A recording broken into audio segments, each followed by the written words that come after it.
Hello everyone, welcome to our YouTube channel. Today we are going to start current electricity, and the question is the potential at the point A, B and C is 30 volt, 12 volt and 2 volt respectively. Find the currents through the three resistors. Here are given three resistors, one is 10 ohm, one is 20 ohm and one is 30 ohm. हमारा तीन point है यहाँ पे A, point B and point C, और यहाँ पे हमें ए point, B point और सी पॉइंट में करंट निकालना है। तो ए पॉइंट का वोल्ट ले लेते हैं 30 वोल्ट, बी पॉइंट का वोल्ट ले लेते हैं 12 वोल्ट और साथ ही सी पॉइंट का वोल्ट ले लेते हैं 2 वोल्ट। अब हमें करंट निकालना है ए रजिस्टर, बी रजिस्टर और सी रजिस्टर के थ्रू। तो यहाँ हम यूज़ करेंगे current incoming equal to current out going. So यहाँ का करंट हम ले लेते हैं ए पॉइंट का, बी पॉइंट का और सी पॉइंट का, जो कि आई ए, आई बी एंड आई सी नाम से हम ले लेते हैं। अब हमारे पास अगला स्टेप होगा कि हम एक नोड ले लें जहाँ से हमारा करंट आउटगोइंग और इनकमिंग हो रहा है, कॉमन पॉइंट, उसका वोल्टेज V ले लेते हैं। अब आई ए के थ्रू जो करंट फ्लो होगा वो आई ए, उसका वैल्यू होगा 30 वोल्ट माइनस वोल्ट जो V हमने लिया है divided by 10 Om.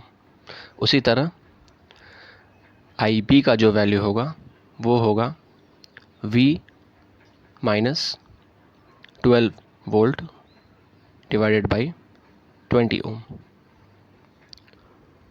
Same I C का वैल्यू हम निकालेंगे। आई सी की वैल्यू होगी V minus 2 volt divided by 30 ओम। तीनों करंट का वैल्यू हमने निकाल लिया।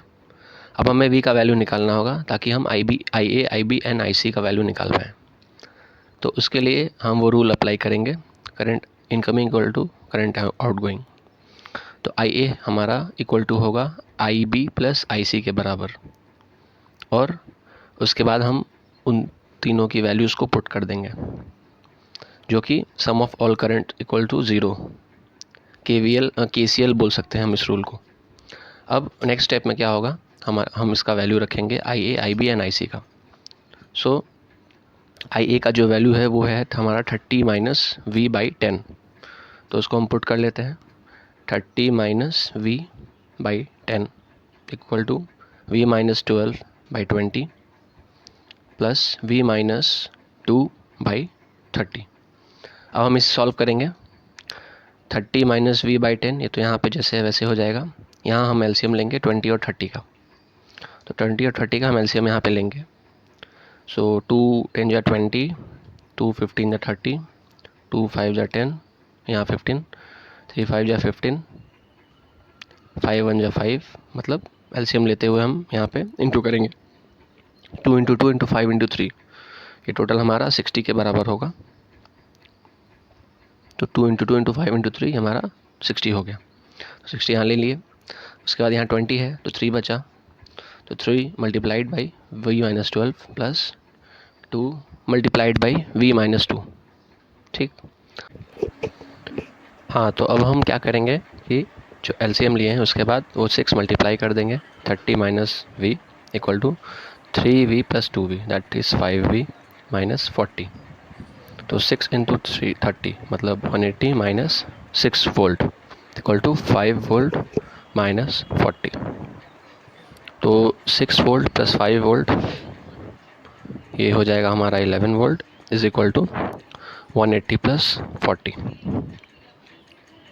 हम साइड इंटरचेंज करके ये लिख सकते हैं। उसके बाद 11 वोल्ट इक्वल टू 220 हो जाएगा। तो जो V का वैल्यू हमारा होगा वो 220 डिवाइडेड बाई 11, मतलब 11 2 जा 22, जो कि हमारा V का वैल्यू आएगा 20 वोल्ट। ओके, तो ये हमारा 20 वोल्ट वैल्यू निकल गया। अब इस V की वैल्यू को हम आई ए, आई बी और आई सी, ये तीनों ही इक्वेशंस पे पुट करेंगे। तो जो आई ए हमारा निकला था वो था 30 minus V divided by 10। I B हमारा जो था वो था v minus 12 divided by 30, and I C जो हमारा वैल्यू था वो हमारा था v माइनस 2 डिवाइडेड बाई 20। तो हमारा जो IB और IC का वैल्यू था उसमें वैल्यू हम मतलब V का वैल्यू पुट करके हम निकाल सकते हैं, IA IB एंड IC। वो सॉरी 30 जो था वो, हाँ यहाँ 20 था, यहाँ 30 था, तो IB में 20 था, IC में 30 था। तो यहाँ से हम निकाल सकते हैं 30 - 20/10 डेट इज़ 10/10, मतलब 1 एम्पियर करंट निकलेगा जो कि IA का वैल्यू होगा।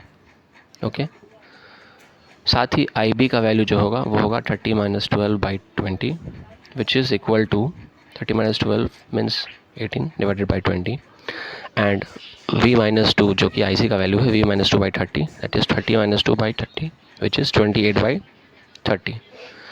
तो हमारा तीनों रजिस्टर जो A, B और C था, तीनों रजिस्टर का करंट निकल गया। तो हम लिख सकते हैं IA equal to 1 ampere, IB equal to 18/20 ampere and IC equal to 28/30 ampere. ये रहा हमारा इस क्वेश्चन का solution. Thank you very much. If you like please subscribe our channel. Thank you.